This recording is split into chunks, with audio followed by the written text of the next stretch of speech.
À gauche, les échantillons de personnes testées. À droite, ceux qui repartent vides. Aujourd'hui, clairement, il ne s'agit pas d'un dépistage massif. On en a fait 33 sur Chablis.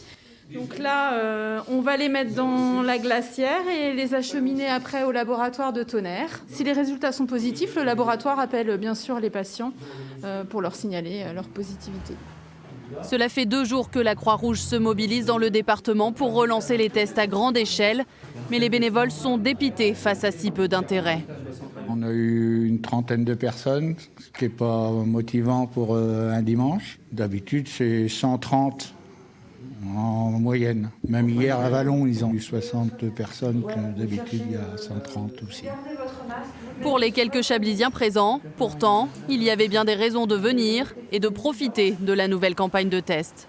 Je garde des contacts avec mes grands-parents qui ont besoin d'aide, j'y vais régulièrement, donc oui, je me dis je les mets pas en danger, quoi. Hier soir, j'étais un peu essoufflée. Alors, puis ce matin aussi. C'est une précaution aussi parce que j'ai des petits-enfants, tout ça, donc on ne sait pas si on va faire quelque chose en famille. C'est justement la perspective des fêtes de fin d'année qui inquiète de plus en plus l'Agence régionale de santé. Dans l'Yonne, le taux de contamination est à 235 cas pour 1000 habitants. La moyenne nationale redescend, elle, à 112 cas.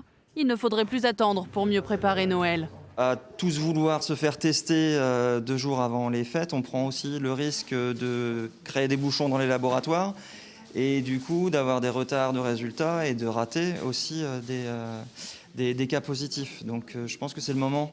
L'ARS lance en urgence ses spots de prévention sur Internet. Pourquoi je le fais?